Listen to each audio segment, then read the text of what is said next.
अस्सलामु अलैकुम रहमतुल्लाहि व बरकातुहू। नाज़रीन किराम, बसीरत ऑनलाइन के खुसूसी प्रोग्राम गुफ्तगू में आपका इस्तकबाल है। आज गुफ्तगू में हमारा मौजू है साबिक़ तलबा लीडर उमर खालिद की गिरफ्तारी और उसके पीछे के असबाब क्या हैं, हुकूमत की मंशा क्या है। इस मौजू पर आज हम गुफ्तगू करेंगे अपने ख़ास मेहमान मुल्क के मारूफ वकील जनाब महमूद पराचा साहब से। महमूद पराचा साहब सिर्फ एक वकील ही नहीं बल्कि मिली और समाजी सरगर्मियों में रहने वाले शख्सियत हैं। जनाब सुप्रीम कोर्ट के वकील हैं और all India Muslim personal law board के रुकन हैं। इसके अलावा मुख्तलिफ दीनी और मिली और समाजी इदारों से वाबस्ता हैं।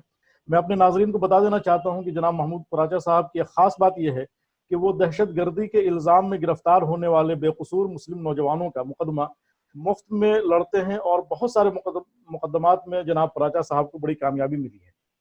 तो आज हमारे लिए बड़ी खुशी की बात है और बसीरत ऑनलाइन के लिए, और मैं इस मौका पर अपने मेहमान जनाब महमूद पराचा साहब का शुक्रिया अदा करता हूँ कि उन्होंने अपना कीमती वक्त निकाला। आज हम गुफ्तगू करेंगे बिलखुसूस अभी जो कल परसों गिरफ्तारी हुई है JNU के साबिक़ तलबा लीडर उमर खालिद की दहली फसादात के इल्ज़ाम में। इसी मौजू पर आज हम बात करेंगे। तो जनाब महमूद पराचा साहब, आपका इस्तकबाल है। सबसे पहला सवाल यह है कि आप नाजरीन को ये बता दें कि दहली फसादात के इल्ज़ाम में साबिक़ तलबा लीडर उमर खालिद की गिरफ्तारी का क्या मतलब है? क्या सिर्फ इसलिए उन्हें निशाना बनाया गया है कि वो CAA की तहरीक में पेश थे, और इस तरीके से दहली फसादात के असल मुजरिम, जबकि दहली फसादात का असल मुजरिम कोई और है, और फिर उमर खालिद को निशाना बनाने का क्या मतलब है?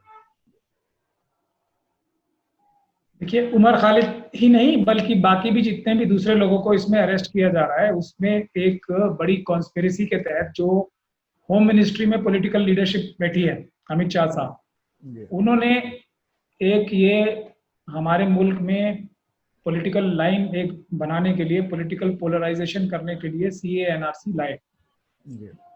आसाम में CAA NRC का जो नतीजा आया और जो नतीजा आने वाला था कि पॉलिटिकल फायदे के लिए बीजेपी ने आसाम में पहले ये एक बदगुमानी फैलाई कि मुस्लिम बांग्लादेशी आसाम में घुसा है। मगर जब सुप्रीम कोर्ट ने NRC वहां लागू कराई और NRC की लिस्ट बनी, तो उसमें जिन लोगों का नाम गायब था NRC से, वो 70% से ज्यादा SC, ST और OBC के लोग थे और 30% के करीब मुस्लिम लोग थे। तो उनकी ये जो झूठ और भुगतान था वो आसाम से बिल्कुल टोटली एक्सपोज हो गया। तो अब जो ये SC, ST और OBC जो लोग हैं, उनको बेवकूफ बनाने के लिए एक तरह से वो CAA NRC का ये एक उन्होंने एक्ट लाया और इसमें ये कहा कि जो SC, ST, OBC के लोग NRC की एक्सरसाइज में, जैसा कि आसाम में हुई, उसमें पकड़े भी जाएंगे तो उनको हम बचा लेंगे, ये कह के कि वो लोग रिलीजियस एट्रोसिटी यानी कि मजहबी जो उनके ऊपर जुल्म हो रहे हैं 3 मुल्कों में, उनकी वजह से उनको जल्दी भारत की नागरिकता मिल जाए। तो ये एक झूठा वादा बाकी सब लोगों से किया ताकि पूरे मुल्क में आसाम का मॉडल वो इंप्लीमेंट कर सके। मगर बहुत से लोगों की कवाइश की वजह से, जिसमें हम लोगों ने भी, मैंने भी खास तौर पे भीम आर्मी के जो अध्यक्ष हैं उनको जामा मस्जिद पे ले जाके पूरे मुल्क के सामने ये उजागर किया कि ये मुसलमानों का तो सिर्फ दिखावा है, मतलब बहाना मुसलमानों का बनाया जा रहा है, लेकिन असल में SC, ST, OBC इन सभी के जो कानूनी हक हैं, जो उनको शहरियत की बिना पे आते हैं, क्योंकि जो आइन में जितने भी हकूक हैं वो सब शहरियत की बुनियाद पे आते हैं, तो ये सब उनके हकूक भी चले जाएंगे। तो पूरे मुल्क में जो प्रोटेस्ट हो रहे थे वो उनकी मिकदार में भी इजाफा हुआ और SC, ST, OBC भी इससे जुड़ने लगे। तो इसीलिए सरकार की ये बहुत बड़ी मजबूरी बन गई कि इसको किसी भी तरीके से, जो शाहीन बाग और CAA NRC के खिलाफ प्रोटेस्ट हो रहे थे, इसको फौरन खत्म किया जाए। ये बहुत अहम बात है समझने की। और उसके लिए उन्होंने एक अपने ही पार्टी के लीडर को, कपिल मिश्रा को, दिल्ली पुलिस के एक सीनियर अधिकारी के साथ, जो DCP हैं नॉर्थ ईस्ट के, उनकी पुष्टपनाही में वहां भेजा एक पूरी साजिश के तहत। और दंगा जो शुरू हुआ है, जो महीनों से पीसफुल एकदम प्रोटेस्ट चल रहा था, वो कपिल मिश्रा साहब ने जाके ना सिर्फ इश्तियाल अंगेज स्पीच करके अपनी, बल्कि खुद हमले करके, जो सीए एनआरसी के प्रोटेस्ट कर रहे थे उस पर हमले करके, इस सारे सबूत हमारे पास मौजूद है। हमारे ऑफिस ने इस तरह की बहुत सारी कंप्लेंट्स करा रखी हैं, पुलिस उसमें एफआईआर नहीं करे, लेकिन कोर्ट के जरिए से उनके ऊपर, सबके ऊपर एफआईआर होंगी। और हमारे ही ऑफिस की कवाइशों से करीब इन्हीं केसेस में आरएसएस के 20 से भी ज्यादा अफराद अरेस्ट हो चुके हैं, आरएसएस के ऑफिसर्स, ऑफिस बियरर्स। तो ये जब कपिल मिश्रा साहब ने इस तरह के जब हमले किए, तो और दिल्ली पुलिस का रोल भी उसमें साफ दुनिया के सामने नजर आया, तो इससे एक बात साबित हो गई कि ये आरएसएस और दिल्ली पुलिस ने मिलकर ये दंगे करवाए ही नहीं है, बल्कि किए हैं। लेकिन जो सरकार की बुनियादी मसला है वो ये है कि सीए एनआरसी का प्रोटेस्ट जो है अब दोबारा ना हो किसी भी तरीके से, और एक इबरतनाक सजा उन सभी लोगों को, खास तौर पे उन खवातीन को एक मैसेज देना चाहते हैं कि अगर आप सरकार के खिलाफ कोई भी आवाज उठाओगे, चाहे वो सिटीजनशिप के लिए हो, सीए एनआरसी के लिए हो, या रिजर्वेशन के लिए हो, जो कि एससी एसटी और ओबीसी कम्युनिटी रिजर्वेशन के ऊपर जो हमले हो रहे हैं उसके लिए बहुत बड़ी तादाद में किसान जो हैं अपने मुद्दों को लेकर बहुत बड़ी तादाद में प्रदर्शन करने के लिए तैयार बैठे हैं। तो उन सभी प्रदर्शनों को दबाने के लिए, डराने के लिए, धमकाने के लिए, ताकि कोई पीसफुल प्रोटेस्ट ना करे, इस सरकार की जो बेईमानियां हैं, इस सरकार की जो करप्शन है, इस सरकार की जो एंटी नेशनल एक्टिविटीज चल रही है, जो चाइना के आगे एकदम गुजराती जो बिजनेसमैन हैं उनके दबाव में आके सरकार चाइना को कोई मजबूत जवाब नहीं दे रही है, इन किसी भी मुद्दे पर कोई भी प्रोटेस्ट ना करे, इसीलिए इतने सख्त किस्म के मुकदमे लगाए जा रहे हैं। उमर खालिद उसका लेटेस्ट एग्जाम्पल है। अब यूएपीए में क्यों मुकदमा लगाया जाता है, ये भी बहुत समझने की बात है। इन केसेस में सबूत तो पुलिस के पास कुछ है नहीं, तो अदालतों में सबूत जब होंगे तो पेश किए जाएंगे, पुलिस के पास कोई सबूत नहीं है। अब झूठे सबूत ला कर भी एक झूठी मोटी चार्जशीट फाइल करने में भी ज्यादा दम नहीं होता है।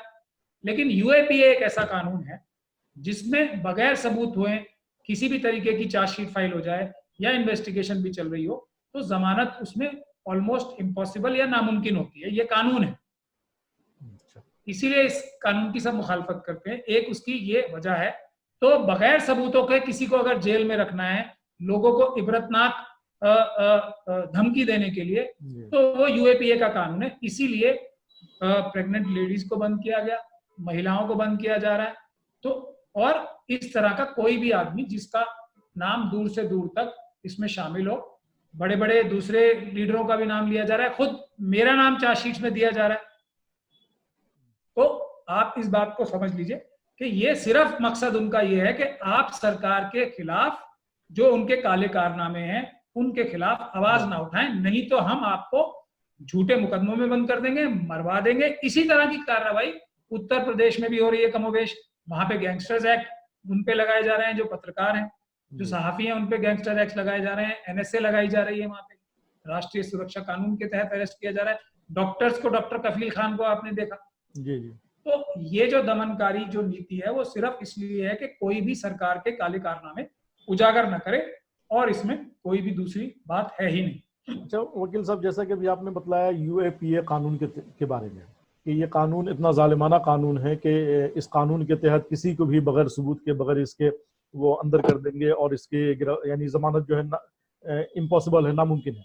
तो क्या इस कानून के खिलाफ, क्या कहते हैं, इस कानून का कोई तोड़ या इस कानून के खिलाफ कोई तहरीक नहीं चलाई जा सकती है कि इस कानून को सरकार खत्म करे, या इस तरीके की कोई तहरीक कोई आपके जहन में कुछ ऐसा है?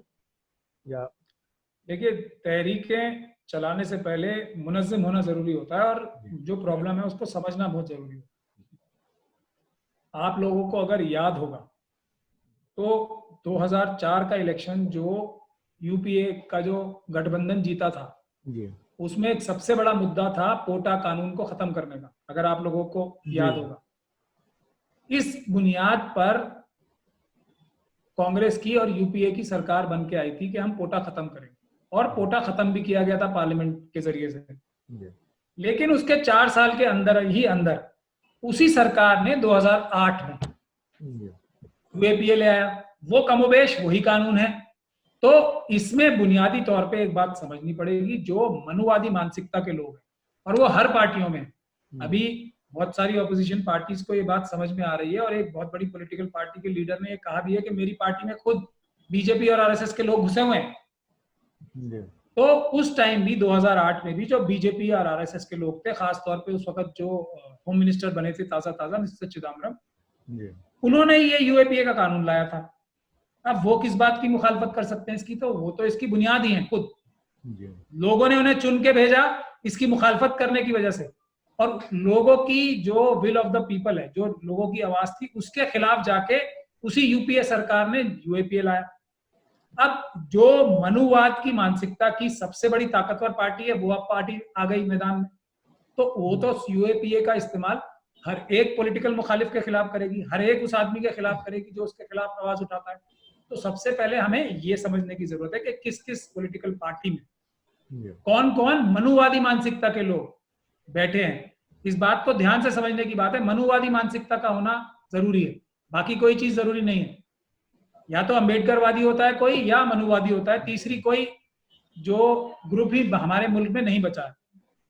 तो जो लोग मनुवादी मानसिकता के हैं वो डायरेक्टली इनडायरेक्टली यूएपीए के कानून को सपोर्ट करते हैं, एनएसए को सपोर्ट करते हैं, यूपी के गैंगस्टर एक्ट को, और इसी तरीके के जो मकोका और दूसरे कानून है उनको सपोर्ट करते हैं, क्योंकि उसका उन्होंने नाजायज इस्तेमाल करना है अपने मुखालिफिन को दबाने के लिए। ये बात हमें समझनी पड़ेगी, उसके बाद ही कोई एजिटेशन हम कर सकते हैं जो मुफीद साबित होगा। दूसरा, इसको कानूनी तौर पे हम लोगों ने कई जगह चैलेंज किया भी है, और सबसे ज्यादा इसमें जो अच्छे रिजल्ट्स लाए हैं वो भी हमारा ऑफिस ही लाया है। लेकिन वहां भी प्रॉब्लम यह है कि बहुत सारी हमारी तंजीमें ही ऐसी हैं जो कि इन केसों में जो बेगुनाह मुसलमान भी हैं उनको ही फंसाने का भी काम करते हैं, फिर अपने वकील लगाते हैं जो कि पुलिस से मिले हुए होते हैं। तो ये एक अलग कहानी है। तो इस चीज को समझने की जरूरत है। ये हमारे मुल्क के खिलाफ साजिश है, हमारे मुल्क के आइन के खिलाफ साजिश है, यूएपीए का गलत इस्तेमाल भी, जैसे ये सरकार का दमनकारी। और उसमें खुद बजाहिर अपने जो नजर आने वाले लोग हैं जो कि हमारे साथ हैं, हमारे कायद नजर आते हैं, वो भी आरएसएस के साथ पूरी तरीके से इसमें मिले हैं। तो ये समझने की बहुत जरूरत है इससे पहले कि हम इस पे पेशकदमी करें। अच्छा, जैसे कि मुस्तकिल तौर पर जो दिल्ली पुलिस है जो कि मरकज के ज़ेर इंतज़ाम है, और दिल्ली पुलिस का रोल जो है ये अच्छा नहीं है, ख़ास तौर से जो दिल्ली फसादात के ताल्लुक से है, और आपने बताया भी। और कोरोना के दौर में इसने बेकसूर मुस्लिम नौजवानों को गिरफ्तार भी किया है, जैसे सफूरा जरगर, शर्जील इमाम, आसिफ इकबाल वगैरह। आखिर दिल्ली पुलिस की जो इस तरीके की जो गैर कानूनी कार्रवाइयाँ हैं, बहरहाल ये तो हुकूमत के सरपरस्ती में कर रही है, लेकिन क्या इसको चैलेंज किया जा सकता है या नहीं किया जा सकता?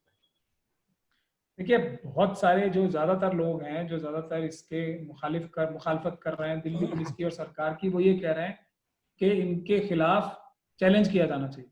हमारा कहना कुछ और है और हम उसी लाइन पे काम कर रहे हैं। दिल्ली पुलिस के बहुत सारे अफसर जो मनुवादी मानसिकता के, वो लोग इसमें मुलजिम हैं इन केसेस में। ये जो हमले कराए गए हैं ये दिल्ली पुलिस के अफसरान के साथ मिलकर और बीजेपी और आरएसएस के बहुत सारे नेताओं के साथ मिलकर, उन सब ने मिलकर ये प्लान किए सारा और हमले किए हैं। तो ये तो मुलजिम है। अब अगर कोई मुलजिम ही किसी जुर्म की इन्वेस्टिगेशन करेगा तो उस इन्वेस्टिगेशन या उस तहकीकात का कोई भी माने नहीं रह जाता है। हमारी लाइन सीधी सीधी ये है कि इसमें दिल्ली पुलिस के लोग अरेस्ट होने हैं, कपिल मिश्रा और दूसरे जो बीजेपी के जो बड़े बड़े लीडरान हैं जिनके चश्मदीद गवाह और वीडियो फुटेज मौजूद हैं, दंगे करते हुए, स्पीच देते हुए नहीं, भड़काऊ भाषण देते हुए नहीं, दंगे करते हुए आई विटनेसेस मौजूद हैं, उनके खिलाफ मुकदमे दर्ज होने। दिल्ली पुलिस के बड़े बड़े अफसरों के खिलाफ। एक ये भी इसमें इंपॉर्टेंट बात है कि जो कमिश्नर साहब थे पुराने वाले, शायद उन्होंने इतनी ज्यादा ज्यादती करने से आनाकानी की होगी कि कमिश्नर साहब को भी एकदम हटाया गया था। ये जो झगड़े हमले कराए गए थे सीए एनआरसी के ऊपर के लोगों के ऊपर और दूसरे मुस्लिम एरियाज में, उन्हीं दौरान एक बहुत ही जल्दी में कमिश्नर साहब को भी हटाया गया। तो ये सब चीजें हैं जिससे दिल्ली पुलिस तो के एक बहुत बड़े जो अफसर हैं इसमें, वो खुद मुलजिम हैं इसमें। तो उसको जब तक हम उस अंदाज से नहीं टैकल करेंगे उस चीज को, इसमें सही रिजल्ट नहीं आएंगे। सिर्फ एक रस्मन ये कह देना कि इनके खिलाफ कोई कार्रवाई होनी चाहिए, उससे काम नहीं चलेगा। इन लोगों को मुलजिम के तौर पे ट्रीट कराना चाहिए जितने भी लोग हैं, और उनके खिलाफ एफआईआर करानी चाहिए। अच्छा, जैसा कि उमर खालिद पर एक और इल्ज़ाम है कि 17 फरवरी को अमरावती में उन्होंने जो है मुल्क मुखालिफ बयान दिया कि ट्रंप के आमद पर क्या कहते हैं, हम जो है ट्रंप को बता देंगे कि हुकूमत हमारे साथ कैसा सलूक कर रही है। इस बयान को की जो पूरी क्लिप है, पूरी क्लिप को छोड़कर जो बीजेपी आईटी सेल के अमित मालविया है, उसने कहते हैं एक 30-40 सेकंड की क्लिप बनाई और उसको आधार बनाकर समझिए क्या तो उनको मुलजिम बनाया गया। तो क्या ये अमित मालविया ने जो कहते हैं समझिए कि इस तरीके की हरकत की, और तो क्या इसके इसके खिलाफ कोई कार्रवाई के लिए कोई कोशिश की गई या कोई कार्रवाई हुई? देखिए, अभी एक तो आप ये लोग ये समझ लीजिए कि ये चार्जशीट या जो भी दीगर चार्जशीट है जितनी भी आ रही है, उनमें इतना सा भी कोई सबूत नाम की चीज ही नहीं है जो इल्जामात इनके ऊपर लगाए जा रहे हैं। ये बात अपने जहन में साफ कर लीजिए सब लोग। तो चाहे उमर खालिद के खिलाफ हो, चाहे ये किसी और के खिलाफ हो, सबूत किसी क्राइम का, सबूत किसी एंटी नेशनल एक्टिविटी का, सबूत कोई जुर्म करने का है ही नहीं। जीरो सबूत है किसी के भी खिलाफ, चाहे वो कोई भी हो। इसमें जितने भी मुकदमे बन रहे हैं, सबूत हैं तो दिल्ली पुलिस के खिलाफ हैं, सबूत हैं तो मनुवादी मानसिकता के अफसरों के खिलाफ है, सबूत हैं तो आरएसएस के ऑफिस बेयरर्स के खिलाफ है, सबूत हैं तो बीजेपी के लीडर्स के खिलाफ है, और किसी के खिलाफ कोई सबूत है ही नहीं। खास तौर पे देशद्रोह का और टेररिज्म की एक्टिविटीज का तो कोई सबूत है ही नहीं, तो हो कहां से सकता है। ये झूठे जो करने हैं, जो झूठे इल्जामात लगाने हैं, वो पुलिस को लगाने ही हैं। उससे हमें एकदम नहीं घबराना चाहिए, बल्कि जो कहते हैं ना कि जो हमें पेशकदमी करनी चाहिए उस तरफ कि ये जो सबूत हमारे पास मौजूद है उसमें सभी लोग मिलके उनके ऊपर एफआईआर कराने के लिए ताकत लगाएं, उसके लिए एजिटेशन भी करें, उसके लिए पीसफुल प्रोटेस्ट भी करें। जब तक हम पीसफुल प्रोटेस्ट करने दोबारा शुरू नहीं करेंगे, जब तक ये सरकार नींद से नहीं जागेगी। और जो अभी माहौल बना हुआ है उसमें जो कोर्ट्स भी हैं वो भी सबको नजर आ रहा है, वो भी प्रेशर में है, और ये जो मीडिया है, जो खरीदी हुई मीडिया है मनुवादी मानसिकता वाली, वो भी एक माहौल ऐसा बना देती है कि जजेस को भी वही माहौल लगता है। तो जो दूसरा नैरेटिव है, सच्चा नैरेटिव, उसको सामने लाने के लिए पीसफुल प्रोटेस्ट जो है वो बहुत बड़ी जरूरत है। उसके लिए हमने मिशन सेव कॉन्स्टिट्यूशन नाम की एक संस्था बनाई हुई है। मैं ज्यादा से ज्यादा लोगों से गुजारिश भी कर रहा हूँ कि उसे ज्वाइन करें और तैयार हो जाएं पीसफुल प्रोटेस्ट, जो कि हमारा कानूनी और आईनी हक है, बल्कि जिम्मेदारी है उसको शुरू करने के लिए। ये समस्या का समाधान तभी होगा क्योंकि ये सरकार भारत के संविधान को खत्म करके और मनुस्मृति लागू करना चाहती है। इसमें किसी को कोई शक और शुबे की गुंजाइश नहीं होनी चाहिए। अब जैसा कि दिल्ली पुलिस ने जो अभी ताज़ा जो चार्जशीट ज़िमनी चार्जशीट जो तैयार की है, जिसमें सीपीआई के लीडर सीताराम येचुरी और स्वराज अभियान के जो योगेंद्र यादव हैं, इसी तरीके से दिल्ली यूनिवर्सिटी से प्रोफेसर अपूर्वानंद झा हैं, और जो वो प्रोफेसर जेती घोष हैं और राहुल राय, इन सबको जो इसमें मुलजिम बनाया गया है। और ये कहा जा रहा है कि जो गिरफ्तार जो पिंजरा तोड़ की जो इमरान है, 2 लड़कियां हैं, उनके बयान की बुनियाद पर, तो आखिर इसकी क्या हकीकत है और इसका इस चार्जशीट का क्या मतलब निकलता है? इनको मुलजिम बनाने के क्या होता है? ये सिर्फ इन लोगों को डराने की मंशा से है। इसमें मेरा नाम भी दिया गया है इस चार्जशीट में। ये सिर्फ डराने की मंशा है, लेकिन मेरा तो बाकी लोगों का जवाब तो वो जाने कि वो दिफाई अंदाज में दे रहे हैं। मेरा तो सीधा जवाब है, ये पुलिस ने झूठी कार्रवाई, इन जो ये जो मुलजिम हैं लड़कियां, इनसे जबरदस्ती झूठा चीज पे साइन कराए हैं। उसके लिए हम कानूनी कार्रवाई करेंगे। पुलिस के खिलाफ खुद स्पेशल सेल की जो दिल्ली पुलिस की जो इदारा है, जिन्होंने कार्रवाई गैर कानूनी की है, तो गैर कानूनी कार्रवाई करना, तो चाहे वो पुलिस का अफसर हो या कोई आम नागरिक हो या आम शहरी हो, बराबर ही होता है। जुर्म तो जुर्म है।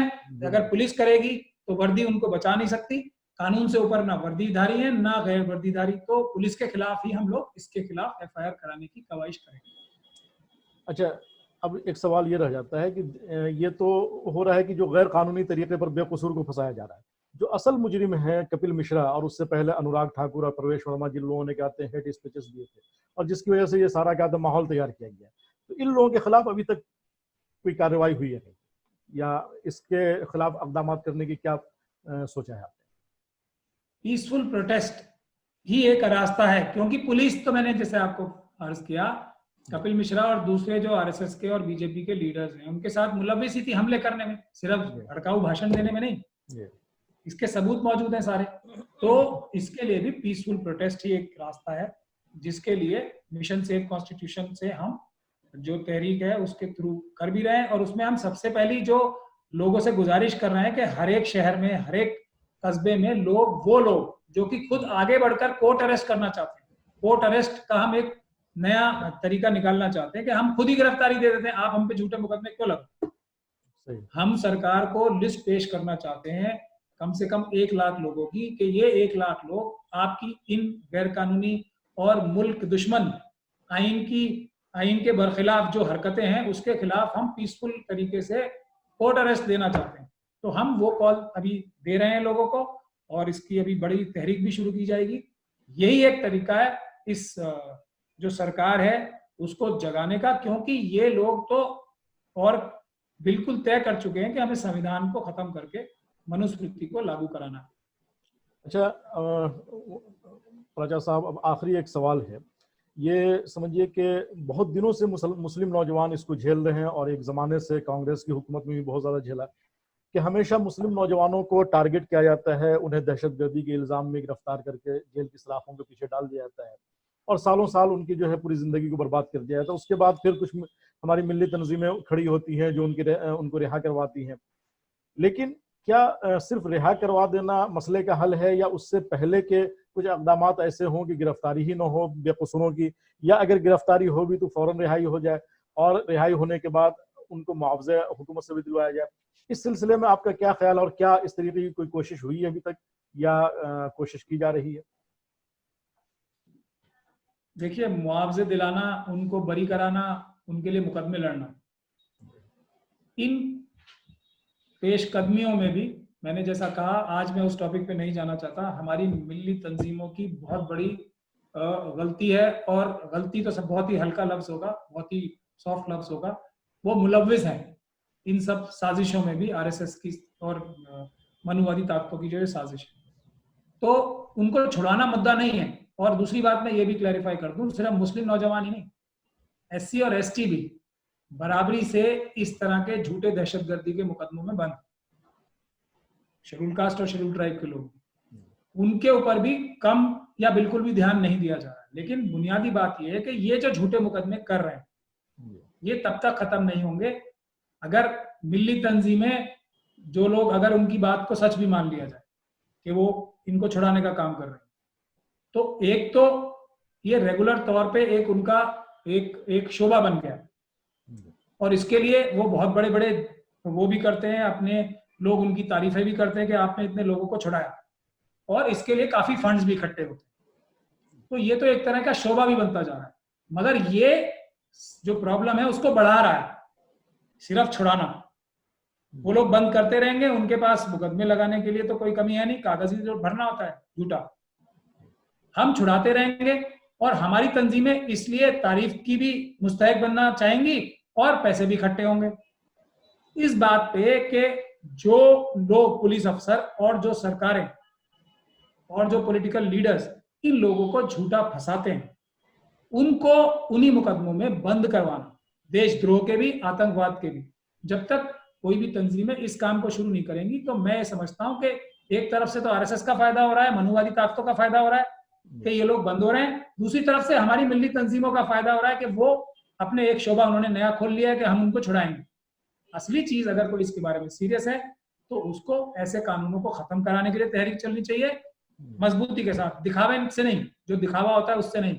और दूसरा, उन लोगों को अरेस्ट कराने के लिए जिन्होंने ये झूठे मुकदमे लगाए, बल्कि उल्टा उन्हीं के ऊपर ये मुकदमे लगने चाहिए। जब तक ऐसा नहीं होगा, मैं समझता हूँ ये दोनों ही साइडों की मिली भगत चल रही है, जिसमें पिस रहा है आम मुसलमान, जिसमें पिस रहा है आम शेड्यूल कास्ट, जिसमें पिस रहा है आम शेड्यूल ट्राइब।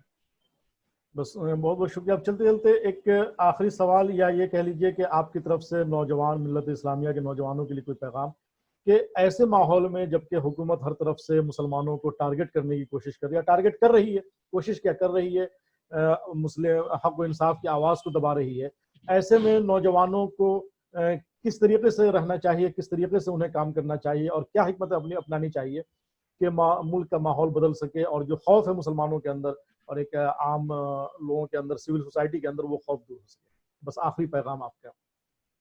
मेरा आखिरी पैगाम ये है कि पहले तो जो संविधान ने ताकत दी है हमें, जो संविधान ने मुसलमानों को, क्योंकि उनकी जो जनसंख्या की तादाद है 15% है, जो हमें संविधान ने मुल्क का 15% मालिक बनाया, वो अपना जो पॉलिटिकल पावर है उसको इस्तेमाल करना ठीक से सीखे नौजवान। मुश्तरका तौर पे वोटिंग जो पैटर्न है वो एक जगह से जब तक डिसाइड नहीं होगा और वो लोग समझदार लोग नहीं करेंगे डिसाइड, तब तक मैं समझता हूं आगे आने वाली कवाइशें जितनी भी उनसे कुछ नहीं होगा। पढ़ाई लिखाई भी सेकेंडरी है, सब चीजें सेकेंडरी है। पॉलिटिकल पावर जो होती उसी से सब चीजों का रास्ता निकलता है। वही हमारे जमहूरियत का एक निजाम है, उसी तरीके से जमहूरियत चलती है। तो सबसे अहम बात यह है कि नौजवानों को अपनी पॉलिटिकल लीडरशिप डेवलप करनी पड़ेगी। किसको वोट देना है, किसको वोट नहीं देना है, और वोट देना है तो किस चीज के एवज में लेना है। वोट एक तरह से एक कॉन्ट्रैक्ट होता है वोटर्स के बीच में और कैंडिडेट्स के बीच में कि आप ये अच्छे काम हमारे लिए करोगे तो उसके एवज में हम आपको वोट दे रहे हैं। तो इस तरह की कवायद, और खास तौर पे इस चीज का फैसला लेने के लिए उन लोगों की टीम्स या ग्रुप बनना चाहिए, चाहे तो नेशनल लेवल पे, चाहे तो स्टेट लेवल्स पे और डिस्ट्रिक्ट लेवल पे भी, जो लोग इस चीज की समझ रखते हो कि किसको वोट देना है और किसको नहीं वोट देना और किस तरीके से इस वोट का हम अच्छा इस्तेमाल कर सकते हैं। एक बात। दूसरी बात, हमारी तंजीमें ऐसी तंजीम बननी चाहिए जो कि हमारे मुल्क को बचाने के लिए, संविधान को बचाने के लिए, मैं समझता हूं मुस्लिम कम्युनिटी को अब इस वक्त सबसे आगे आना चाहिए। उसे सबसे आगे आके, और जो दूसरे पिछड़े तबके हैं जैसे एससी है, एसटी है और ओबीसी, उनके साथ मिलकर अपना सोशल और हो सके तो पॉलिटिकल अलायंस भी बनाना चाहिए, ताकि हम सभी जो दबे कुचले लोग हैं, जो पिछड़े लोग हैं, जो कि अंबेडकरवादी जिन्हें मैं कहता हूं, जो दबाए कुचले लोग हैं, जो जिनके साथ अन्याय और ज्यादतियां हो रही हैं, वो सब लोग एक प्लेटफॉर्म पे आए। और जो मनुवादी ताकतें हैं, जो मुश्किल से मुट्ठी भर लोग हैं, जो 15% से भी जो कम कम्युनिटी है, जिन्होंने 90% से ज्यादा देश के सभी वसाइल पे कब्जा कर रखा है, उनकी जगह हम एक अच्छी सरकार बना सकें, अच्छा जो हमारे मुल्क का आइन इतना अच्छा है उस पर अच्छी तरीके से अमल कर सकें। जब तक ये नहीं करने की कवायद होगी, मैं समझता हूँ बाकी जो जितनी भी मेहनत और कोशिश हो रही है वो जाया ही जाएगी। तो मेरा यही पैगाम है अपने नौजवानों से। जज़ाकुमुल्लाह, बहुत बहुत शुक्रिया जनाब प्राचा साहब, आपने अपना कीमती वक्त दिया। नाज़रीन किराम, ये थे हमारे बहुत ही मारूफ वकील जनाब महमूद प्राचा साहब, जो उमर खालिद की गिरफ्तारी के ताल्लुक से देही फसादात और मुसलमानों को किस तरीके से अपनी हिकमत अमली बनानी चाहिए इस ताल्लुक से इजहार ख्याल कर रहे थे। आप जुड़े रहें बसीरत ऑनलाइन के साथ। इंशाअल्लाह ताला हम गुफ्तगू के तहत फिर बहुत जल्द हाजिर होंगे किसी नए मेहमान के साथ, नए मौजू के साथ। अस्सलामु अलैकुम व रहमतुल्लाहि व बरकातुहू। शुक्रिया, जज़ाक।